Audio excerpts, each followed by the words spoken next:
to the Feed You podcast, giving you the real scoop on raising your business to new heights. Expert education, inspiration, and motivation to fuel your purpose, your passion, and your profits. Here's your host, Elisa Connor.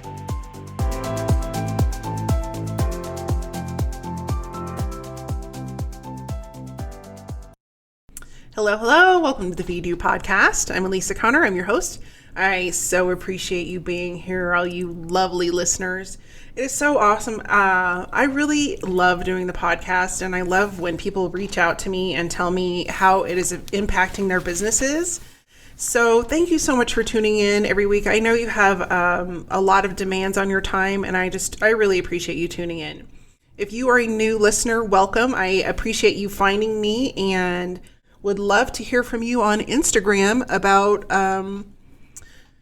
how you found me. That's always good to know. But also, if you have questions regarding content marketing or email marketing or anything around your sales funnel, reach out to me on Instagram, Elisa M. Connor.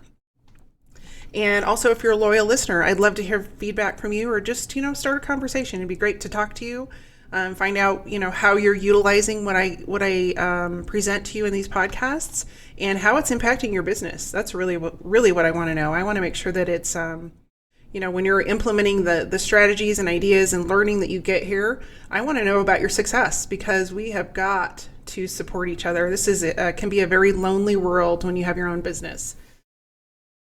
So if you've been tuning in, you probably are aware that I have been talking about story branding for quite a while. I'm going to switch gears this week, and I want to start talking about content. And we talked a little bit about content last week in regards to story branding, but I really want to talk to you about content and what that looks like, the different formats, and how to create content that people actually want to read and actually engage with. Because if you're creating content and you're spending a lot of time, content creation takes a lot of time. And regardless of what kind you're doing and regardless of how you're promoting that, it takes time. You've got to plan it. You've got to, either record it or write it. You've got to start promoting it. There's just a lot of steps behind it. So I want to make it easier for you to not only create that content, but get some engagement and get some people consuming that content on a regular basis. Before we get started, a word from our sponsor. One of the biggest frustrations I hear from business owners on a regular basis is, I need more clients. And I get it. Every business struggles with getting new clients until you know how to do it. The problem is you spend your time networking and going to events and making phone calls that don't go anywhere. You're out trying to attract people to you when there is a much easier way. Growing your email list is so important because it fills your list with potential clients who actually want to hear from you. And it gives you the ability to reach out to them on a regular basis and share what you have to offer. To grow your email list, you have got to have a great free download. Sign up for our free newsletter isn't working anymore. You've got to create a download that piques their interest, gets them to take action, and adds them to your list. Sounds easy, right? Of course it's not easy. That's exactly why I created my new free training to help you create an awesome free download. You can sign up at elisaconnor.com/create my freebie. This live training is going to present the 5 easy steps that I've used with my clients to help them go from hot mess marketing to growing an email list that they consistently get sales from. So you don't want to miss this training. Head on over to elisaconnor.com/create my freebie and sign up today. I'll see you inside. So step number 1 and this is gonna go to the Wayback Machine. I always tell my kids we're gonna go into the Wayback Machine, and I don't even know that that's a thing, but I think it's funny. But this is gonna take us back to the foundations, and one of the key components of branding your business is really determining who your ideal client is. And I think people they can get lost here when we're talking about ideal client, but it really is important for you to get specific about who it is you help. And the more specific you can get, the more traction you're going to get. And that doesn't necessarily mean that it has to be a single white female who's 37 and, get really that specific, but really getting clear on what is that one characteristic that most of your previous clients or the people that you want to work with have. And so for me, that characteristic is I really enjoy working with people who are, I call them my corporate escapees. And so they're really intelligent people. They have a lot going on. They're self-motivated. They're really good at what they do, but they don't have a lot of the skills that we're not taught in corporate. And that is, how to build a business, how to market a business, how to create offerings, how to build a sales funnel. Because when you're in corporate, you have all of those components created for you. You have different departments that do all those things. So you've got a human resources department, you've got an accounting department, you have a marketing department, you have a sales department. When you become an entrepreneur, you are now all of those departments. And so most of the people that I've really enjoyed working with have worked in a corporate setting of some sort at one point in their life. And they're very polished, and they're really good at what they do. What they're not good at is making less work for themselves. And so if you can get really clear like that in who it is you're trying to serve with your product or service, and I use the word serve a lot because I think if you're coming from a place of, I just want to make money, you're going to have a really hard time gaining traction. People can feel that energy. They can feel that air about you. And really, when you're in a position of owning your own business, whether you're a small business or an entrepreneur, coming from a place of service and how can you help the people that you want to help with your gift, and how can you make them more prepared to work with you, or whatever that looks like. If you can come from that centered piece and that centered part of your being, you will have no problem attracting people. When you go out, and I've seen this again and again, but when you go out with the attitude of, I just want to sell as many people into my product or service as possible, you're going to have a really hard time, 1, gaining traction, 2, getting clients, and 3, having long-lasting relationships. And one of my future episodes, I think, I can't remember, I've talked about lifetime customer value and how significant that is in your business. And it is much harder to go out and get a bunch of new customers than it is to actually take care of the customers that you already have. And so determining, if you have a customer who purchases, say, a $99 product from you, and then you can move them through a sales funnel where they have spent, $1,000 a year or $2,000 a year, or, creating a revolving spend with them, then you can calculate what is the lifetime value of that customer. What does that turn into? Because it's not then a one-time purchase. And at that point, you're also creating a relationship with them. And so you've seen it, I'm sure, with some of the people that have done really well in the online marketing space. But, they might create a small product, and then their next product offering is quite a bit higher. And then they're moving to a product offering that's either more expensive or that is a revolving income stream. So something like a membership or something like that, where people are paying monthly to be connected to them. And when you calculate that lifetime customer value, so let's use an example of somebody who has a consulting business. So maybe you have a $99 product that is just a quick win. And it could be like a quick webinar for how to, I'm trying to come up with one off the top of my head. Let's say you're a gardener or a gardening company, and you have a quick win on 6 steps to set up your hydroponic garden.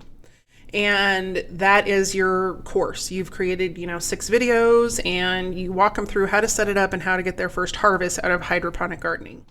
Well, then maybe the next piece is that they got it set up, but they're still not, like, all of their lettuce is yellow and they have a lot of problems. So they want to hire you in a group coaching session. And so you have a group coaching, that is, instead of $99, it's $500 for 6 sessions, let's just say. So you've already, 5 times your revenue with just that increase. And so that group session, then they still need a little bit more help. And so then they move to a individual coaching program with you, and say it's a 2-month coaching program that turns them into the green thumb of the neighborhood and yada, yada, yada. And you charge $1,500 for that. So now you've, again, 3 times it. So if you look at the lifetime customer value, currently they went from a $99 investment to over $2,000 with you.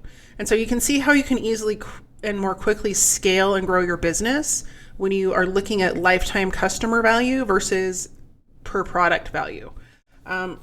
So I kind of went on a tangent there, but being aware of who that client is makes you much more aware of what that journey looks like for your customer and what their final outcome is, so that you can create more effective products and services, and also messaging around what you're presenting.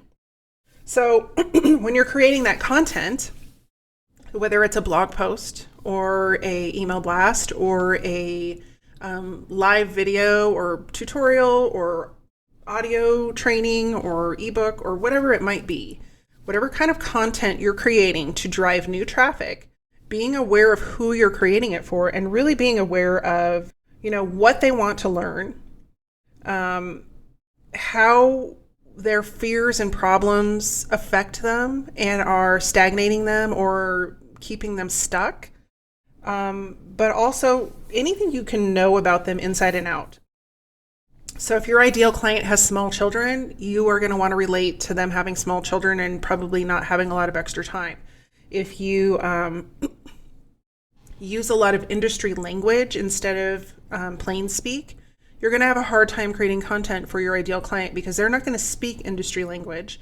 And if they do, they may pretend to understand it but not really understand it, or they may just tune out. So be really aware of how you're creating content, the information you're putting into that content, and just trying to make it as simple as you can for people to consume it, engage with it, and move further through the sales process with you.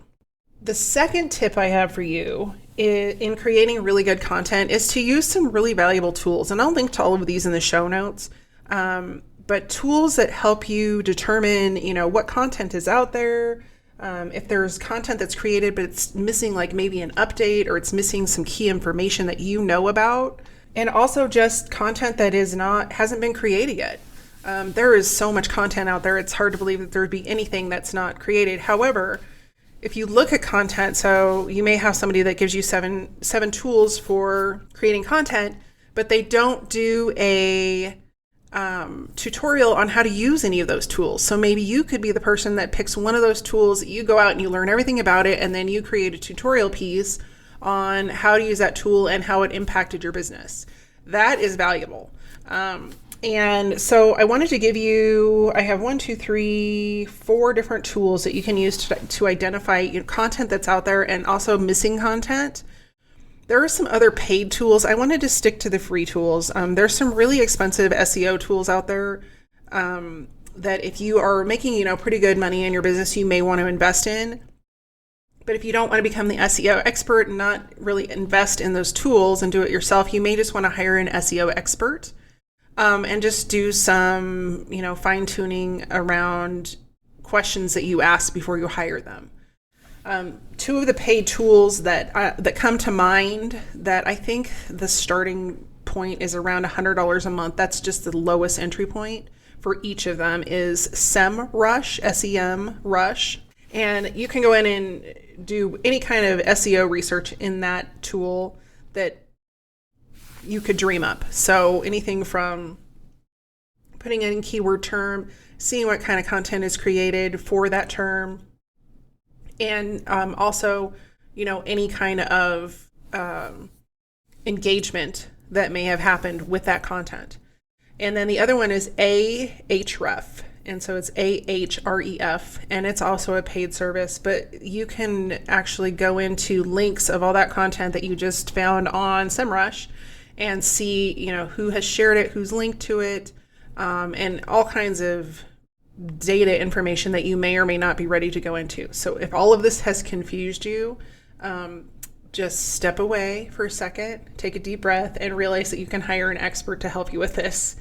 I am not an SEO expert, but I do believe in at least giving you some ground information so you know what to ask. But the 4 tools that I'm thinking of are tools that, number 1, are free, and number 2, will give you invaluable insight into places and questions and ideas that you may not have thought of to create some content. Number 1 is one of my favorite sites is called Answer the Public, and they have done such a great job at marketing their and branding their website. It's this cranky guy, and I've mentioned it before on the podcast, but it's this cranky guy. You type in a question, and the free version gives you a limited number of searches. It's not that many. I think they have decreased the number because I used to be able to go in and do like 40 searches and it would never lock me out. But now I feel like I do maybe about 10 and it locks me out, which is understandable. They have a paid program, and I don't have the pricing off the top of my head, but if you just go to answerthepublic.com, you can go into the tool. But what's great about this is it will actually pull up all the different questions that are asked about that specific topic. So let's say, for example, you put in the topic massage, like you wanted to learn about hot stone massage. Well, Answer the Public would not only give you every question that is asked about that on a regular basis, but it would also give you related questions, related ideas, etc., that you could then create blog posts around. So definitely check out Answer the Public. Also, Google Predictive Search. So the key or the trick with Google Predictive Search is that you want to make sure that all of your browsing data is deleted, because otherwise it'll use your previous searches that you have done recently in the search criteria when it's creating search results. But if you just go in and clear out your browsing data, you can actually go in, and as you start to type in whatever keyword or whatever phrase you're wanting to create content about into the search bar, you'll see that below it, it'll list out, probably 6, 7, 8 different autofill solutions. Those are all things that you should write down and keep a list of or notes of or whatever, that are things that people search for. It's called predictive search because enough people have searched for those items that they're predicting that is what you're going to search for too. So those are great places to start. I always say if you're going to choose a predictive search term, though, go ahead and run the search and just see what content is out there already. And when you do that, you can go in. This is actually a great way to do it, is to pick one of those terms that is of most interest to you. So let's use our hot stone massage. So say you put in hot stone massage for pregnant moms, and you go in and you just see how many articles are written on that topic, and maybe there's none. And so well, that's a great article to write because there's none showing up already. Or if there's a bunch that show up that are, massage but don't have to do with pregnant moms, and you also know that needs to be an article that's written.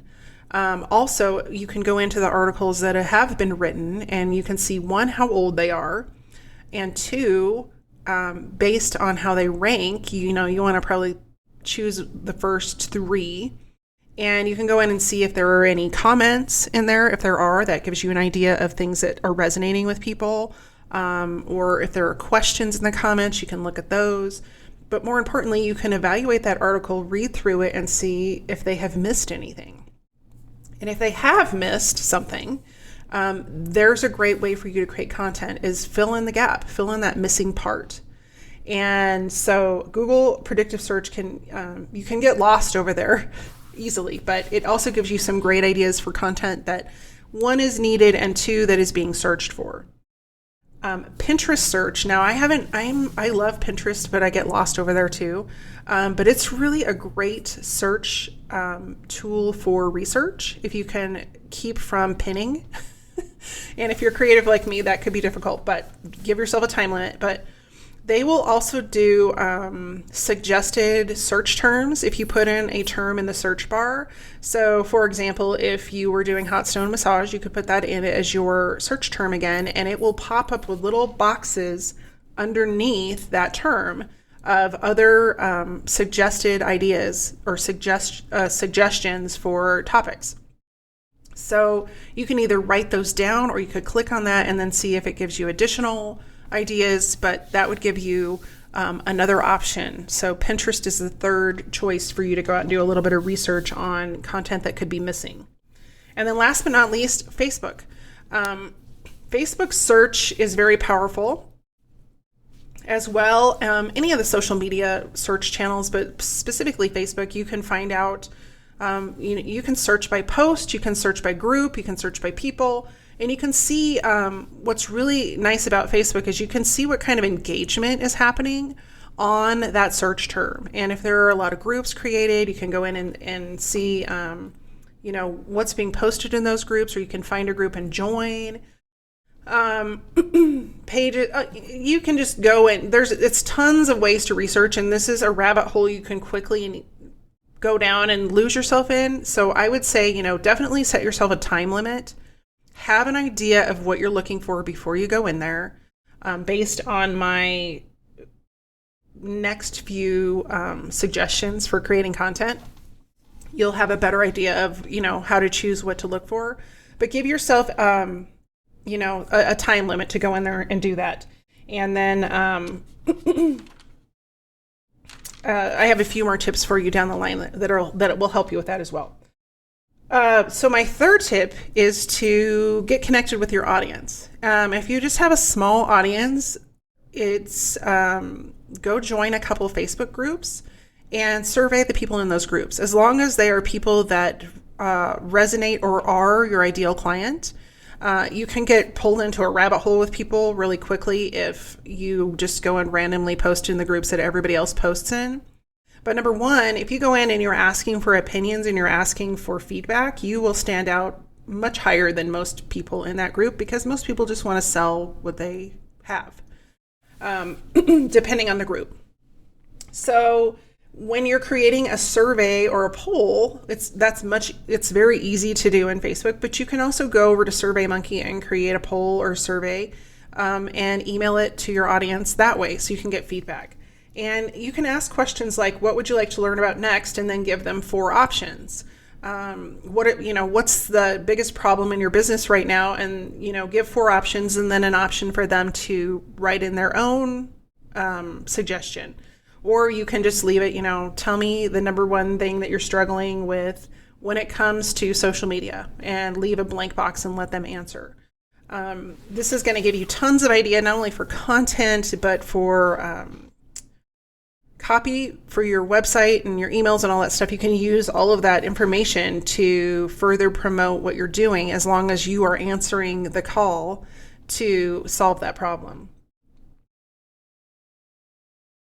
And so when you're creating those surveys, another really great place to create those surveys, other than just social media posts or on email, is in Messenger. So if you've started to use Messenger marketing or chatbot marketing, if you already have subscribers that have subscribed to have you contact and communicate with them, send a 1-question quiz through whatever Messenger bot creator you have. I use ManyChat, and you have the option to go in and just create a quick little survey, and you can see how many people are responding in Messenger. People open those Messenger chatbots far more often than any other channel at this point.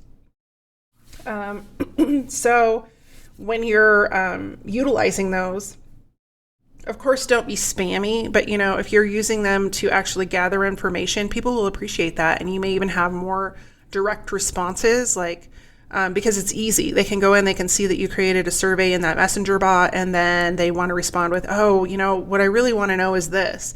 And they can just send a message right there and not have to go to, open up an email or whatever it might be. So if you haven't thought about Messenger bot marketing yet, I did do an episode early on in the podcast with Kelly Noble Marabella, who is amazing with chatbots. But I will also be talking about chatbots coming up in episode 45. So in 2 more episodes, I'm going to go over the benefits of chatbots and creating a good customer service experience. So more to come on that, but that is a great place for you to gather some research and start those conversations to figure out different content to create. And then, of course, you've got your Facebook groups. If you don't have a Facebook group, you can, go to other people's, but it's always great to have your own and start building your own audience. And that's a great place to poll. Like, I try to poll in mine pretty often to see, what people are really interested in and what they want to learn about, because then it directs where I go with what I'm creating next. And we always think we know best, but really, if we go in with an attitude of we know nothing and we wait for them to tell us, we will be much quicker on track with creating what people want and delivering what they want. And then last but not least, this is kind of a new one as well, but thinking about how to create a poll or using a poll in any of the story functions of those social media platforms. So, for example, if you're using Instagram, you have the ability in your Instagram story to add a poll. And you can collect data from that poll, and it can be a simple yes or no. But it's a great way to get some engagement with people, get people to answer, and to gather, intel on things that are resonating or not resonating with your audience. So those are some places that you can survey, and I would highly recommend surveying and finding out information from your audience more often than not, because if you do, you're going to hit the nail on the head when you do put out that content, regardless of what format you put it out in. My tip number 4 is to analyze content that you've already created for popularity. What's the content that people always go back to, or that you get the most comments on, or that people always mention when they see you, or and they may not know the exact episode, but they can tell you the arena. So for me, one of the biggest topics that I hear the most feedback on is email marketing. People really want to understand email marketing. They want to use it correctly. And so that is a topic area that I have spent a lot of focus on previously on episodes, and I will continue to focus on as the questions come in. But, being aware of what those are and what is currently resonating, some ways to measure that is you can actually look and see, are there questions that are being asked? Are there certain comments that come up all the time on different posts, or on your posts, are there certain comments or questions that come up all the time? Can you create another piece that goes along with that email? Like for me, email marketing is a component. So one of my top episodes was writing subject lines to get your emails open. Well, so I extended that and I did a series, and I talked about email segmenting and tagging, and that was also a hit. And so anything that you can create to continue the conversation and continue the learning on that subject is a great way to keep people engaged and moving forward with your content and into your sales funnel. And then, of course, we are creatures of habit. And so you may write blog posts all the time and think, oh, I love writing blog posts, and people read them, and then, maybe nobody's reading them. And so I'm going to challenge you a little bit to get out of your comfort zone and do something that is not necessarily comfortable to you, and maybe try 2 or 3 things. So if you're used to posting on Instagram and you are not used to doing Instagram stories, then maybe just adding a story into the mix, once or twice a week to get used to it will increase your engagement and increase your audience in giving you feedback and you being able to measure what is resonating and not resonating with them. So that was tip number 4, analyze what's currently working. Tip number 4 is, if you're not getting any traction, here are some tips to help you get some more traction. Start to promote your content, and that can be free promotion, or it can actually be paid promotion. If you have a Facebook post that does really, really well, it's probably worth boosting that post, as long as you have a call to action of some sort in that post that takes them to the next step. You don't want to be paying for ads that You're just putting it out there and hoping and praying that somebody opts into your email. You really want to have a clear direction for them to follow. So if they have a post out, if you put a post out there, you want to have either a content upgrade, which is, I do that very often in these podcast episodes where I have a guide or a freebie or something to download that goes with the episode. Or you want to have some way, you're directing them to your next call to action. If you have an event coming up, you want them to register for the event. If you have a free training that you're going to be offering, or you want them to join your Facebook group, whatever it might be, just make sure that you have, if you're going to promote content with money, by investing money in ads, you want to make sure that you have a clear call to action that gets them to the next step of your strategy. You also might want to try some new channels. We get really comfortable with the channels that we like. I am raising my hand right now because I know that I really need to be spending more time on LinkedIn, and it's not my favorite. I love Instagram, but getting out of my comfort zone and going over to LinkedIn and doing some video and doing some other things over there is probably going to be much more beneficial for my business than what I'm finding on what keeps me comfortable. So trying new things and getting out there and seeing what happens. And I always say, try, measure, and analyze, because if you just try it and you're not measuring or analyzing what's happening, then you're not going to gain any traction, because you don't have a start point and an end point of where, what kind of success you've seen in between. So just make sure that you're analyzing. And then, of course, I mentioned this before, but you always need to have the next step in mind, not only for yourself, what's the next step of your strategy, but what's the next step for your customer or your prospect. If we don't tell them where we want them to go and what we want them to do next, they just won't do it. And so then you're stuck in a position where you've got a lot of people, in your Facebook group, but nobody's buying. Or you've got a lot of people on your email list that don't open your emails, et cetera, et cetera. You get the idea. So that's number 5. If you aren't having success, there's some ways that you could actually increase your success and get your content in front of more people. And then this one should have probably been a little bit sooner, but number 6 is to keep a running tab or document or something of some sort of your ideas. Ideas won't necessarily come to you when you sit down and you're like, oh, I need to write some stuff. That's probably the worst time to try and come up with ideas. So I use one of my favorite new tools is Voxer, Voxer. And it's a way for you to do voice recordings either for yourself or for if you have other people that you're connected with on Voxer, you can send voicemails back and forth without having to do it through the phone.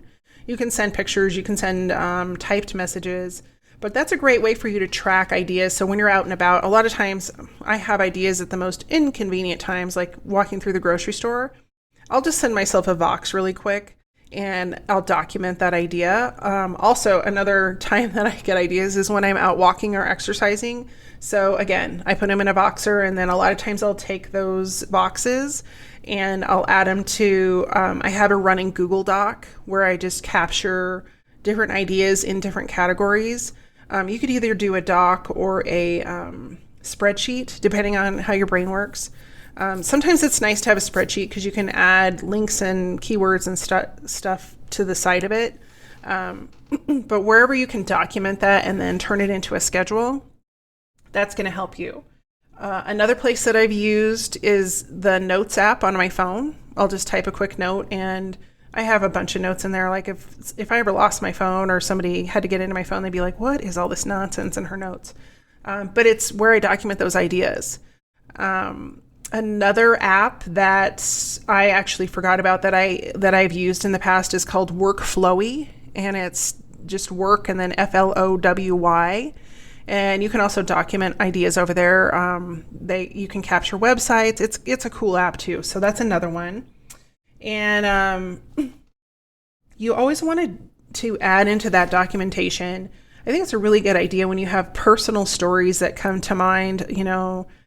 Everybody goes through experiences and they might have like a horrible customer service experience, well, as time goes on, you're going to forget about it.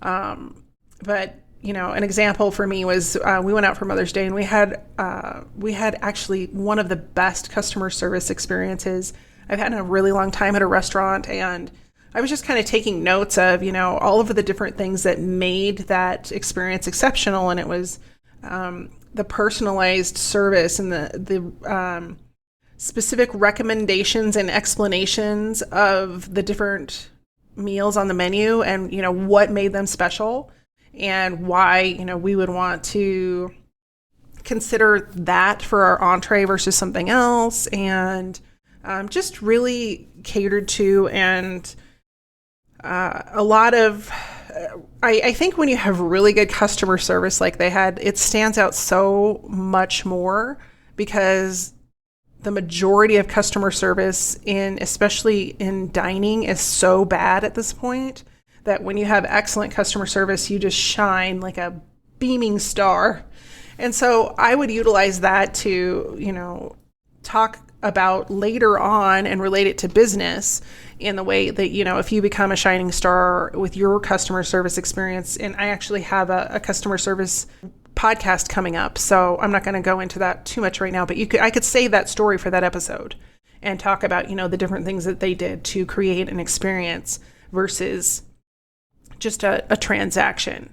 And so document those personal stories, because you don't know how they're going to fit in. But if you stick them in that, whatever content form that you decide to, put your ideas down in, if you put that in there, you'll be able to look through it later and go, oh yeah, I remember that. I can fit that here. So it's a great way. It's just great to document that, because you never know where things might fit in later. So just make sure you're keeping a running document of those story ideas and of those ideas you have for different pieces of content, because they will come to you at very odd times and it won't be convenient. But if you have that set up and you're ready and you're prepared, you can just add those ideas into that document. Number 7 this is really important, but just to become a really good listener. People want to be heard. They want to be able to tell their stories and their pains and their frustrations. And if you become known as a good listener and somebody that answers or that asks really good questions and engages with what they're saying, you're going to learn tons, but they're also going to have an immense amount of respect for you. And they're going to want to know naturally more about you. So I wanted to give you a couple tips on how to become a good listener. Number 1 is just stop talking. You may ask a question and then just be quiet, and it's really hard to do that, especially if you're a conversationalist, but to just really listen to them and have them, they will just talk your ear off, because most people don't listen. And if you can, in the back of your mind, sort of keep a checklist of the main things that they mention to you, that's going to be worth its weight in gold when you go to create content. My second tip is to actually stay engaged with what they're saying. Don't let your brain float off into la la land or looking around to see who else is at the party, but really stay engaged. Keep eye contact, or if you're doing this virtually, just stay engaged with the conversation and continue a conversation until it feels like it's finished. And that will work wonders because most people will, answer a quick question and then move on. But if you can be that person that engages that conversation until it feels like it's finished or they have their answer, they're going to be like, ooh, who is that person? They actually wanted to help me. And so staying engaged and daydreaming later is a really great tip for being a good listener. Also, if you can ask open-ended questions, and that's not necessarily a skill that comes naturally to us, but you don't want to ask questions that are yes or no. And so you might want to do a little bit of prep work or practice this and, figure out how you can ask those open-ended questions and have maybe like 2 or 3 in your arsenal so that you're ready and you're prepared and you're not caught off guard. You don't want to ask, how old are your kids? Instead, you want to ask a question like, what activities are your kids most interested in right now? Things like that, because then they can answer and they have more words. And so when you're out networking and meeting people, and even, in everyday conversation, it's good. It's a good tactic to practice. And then a great way to remember or to remember key information. I sometimes struggle with remembering people's names. And if I can have a conversation with somebody and they introduce themselves, I'll repeat their name back to them. And then, try to create like a funny scenario in my head around it, or somehow remember that. But if you can repeat back to them the things that you have heard them say, and you get in the habit of that, one, it's going to solidify it in your own mind. So when you're trying to remember it later, it'll come to you. But two, it's going to tell them, it's going to immediately put a flag up that says, hey, they are really listening. They repeated back to me what I just said. And when you can do that, you have a much higher propensity of gaining their trust and being able to continue that conversation later. And then last but not least in this area, part of being a good listener is remembering. And so any kind of notes from that conversation, especially questions that they might have asked that you can document in your little story documentation system that you set up, are going to be invaluable for you to create content, and also to follow up with that person later if you choose to. Even if it's just a quick note or a Facebook message that says, hey, I was thinking about our conversation and I realized that there's a lot of other people that struggle with that question you asked me. So I went ahead and did some research and created this piece of content. I would love for you to check it out. Let me know if you like it. And if you send that message to somebody, they're going to be like, what? They created a piece of content around me. They're going to love you. And not only will they probably go read it, more than likely they will go read it, but they will also share that piece of content because they're super excited about sharing it with other people because you answered their specific question. Number 8, this is really important regardless of where you are in your business, but especially when it comes to content. You really need to research what your competitors are doing. Not because you want to go copy them. Please don't go copy them. That's a really bad idea. But because you want to see what's resonating with their audience. Even if you don't have the exact audience, you can get some pretty good ideas of content that is relative to your industry. There are some great ways to go do some research. Number one is you can go, especially if you have a product, you can go on Amazon and look at reviews. But even with business books, like if you have a certain area that, like say you're in architecture, if you go and pull up the top 20 architecture books that are selling on Amazon right now and start reading the reviews, you're going to be able to investigate, questions or issues or things that people really liked. You're gonna get a good feel for what the industry is going through at that time. So, for example, if you're interested in architecture, maybe you want to go look up Joanna Gaines' new book, Magnolia, and just see, what are people saying about that? Because even though it's not architecture, it's still in that arena of, home, and they do some architectural things because her husband does the building and, they do the moving. But that might be a arena that you go look at is, what are they putting out there for content? Are they, and what, is it just their style, or is that the style that is being embraced by the public right now? So you're going to learn a lot from those Amazon reviews. You'll also learn a lot from different blog comments. So if you have a piece of content that your competitors put out and it has, tons of comments or shares, go and read that. Go and see, what is it that they're putting out that you need to be aware of, that maybe isn't on your radar, and go and do a little bit of, researching on what's resonating, what's not. Maybe they're creating a bunch of content, nobody's looking at it. And so that's also an indicator that that's not probably a piece of content that you want to investigate further. Same goes with social media content, comments and shares and likes and all of that. If you have a piece of content that people are really engaging with well, specifically if it's on a platform that most of your ideal clients are on, that might be something to pay attention to. And to see, the way that they're engaging with their audience, if they're finding success that way. What are they talking about? What's getting people riled up? What are people really interested in? And then also, you want to look at their content. Just go look at, are they creating blog posts or videos or what? I do this a lot with people that I admire, not to copy what they're doing. I try very hard to not ever replicate, but just to get ideas. A lot of times I'll be listening to, or I'll watch a video, and I have a lot of little quick tutorial videos that I watch, but I really like to go look and see, what are people saying? What are they questioning? What are they asking? Did they get their questions answered? How is the host of that video or that Facebook Live handling those questions? Or are they not handling it? Because that'll give you some really good insight into ways that you can serve that audience and that they are missing, if that makes sense. And then last but not least, don't be afraid to go look at people's websites. A lot of times I go and look at websites and I think, God, why do people buy from these people? It's so confusing. I don't even know what to do over here.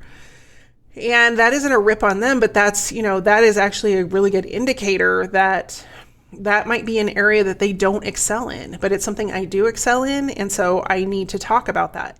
And I need to, because if I'm frustrated with it, I would imagine their buyers and the people that are they're trying to generate as leads are also frustrated. So just looking at those situations and circumstances and looking at it from the perspective of not as much judgment, but more curiosity, and being curious about how you could serve differently than what they're serving, but also being aware of what they're talking about that's resonating. And then last but not least, if you go to conferences, I usually go to about 2 or 3 conferences a year that are industry specific or in areas that I need to expand my knowledge. And everybody's been to conferences, and there are a couple different reasons to choose a conference. One is you want to learn some more about industry, but 2 could be you want to network with the people that are there. But you'll see that, there are keynote speeches, so you can actually, without even going to the conference, go and look at the keynotes and see what's being presented. And then if you are at the conference, take a walk around the different breakout sessions, because usually if you go to a conference, everybody will choose certain breakout sessions. Well, the ones that are super popular, those are topics that are of interest. And especially if you go to a conference that is of your filled with your ideal client and your target market, the sessions that are most full are the ones that are requiring more answers. So if you're aware of, those popular sessions and the popular topics that maybe you'll see repeated again and again at different conferences, that is an area that people are struggling with, because if they weren't, they wouldn't bring those speakers on to talk about it. So just going out and doing some research on, what's being presented, which are the most popular topics that are being signed up for and attended. And then also, if you go to a conference and something is missing, like you see this big gaping hole in your industry that nobody's talking about, that could also be an area of content for you to create. So there you have it, 9 different ways to create content that is actually wanted and consumable and that will lead to higher engagement. And I'm just going to go through the list really quick. I'm going to go backwards. So number 9 was to research different conferences. Number 8 was to research your competitors. Number 7 was to become a great listener. Number 6 was to keep a running document of different story ideas.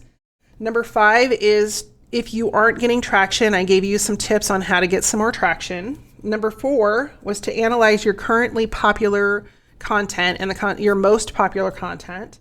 Number 3 was to create surveys or to somehow survey your audience so you know what they want. Number 2 was to, I gave you several tools to identify content that could be missing in your industry and your area of expertise. And number 1 is to know very specifically who your audience is. So thanks so much for tuning in this week. I really appreciate you. If you have comments, questions, or you just want to reach out, you can find me on Instagram at Elisa M. Connor. If you've enjoyed this episode and you got something out of it and you are implementing it or sharing it with a friend, I would love to know that as well. If you enjoy the podcast and you tune in every week, I would love for you to subscribe. And if you have time, I'd love a review on iTunes as well. Thanks again for tuning in. Next week, we have a brand new episode, and I am talking about, I don't know why I keep saying we. I am talking about using customer service as your secret weapon. So tune in next week to get some tips on customer service and how to deliver an exceptional experience. Until then, make it a great week, and I'll see you soon. Take care. Just a reminder, don't forget to sign up for my free training to create your irresistible download. Everybody wants a great free download. Why shouldn't you have one too? Grow and build your email list so you can get more clients by joining me on my free training at elisaconnor.com/create my freebie. I'll see you soon.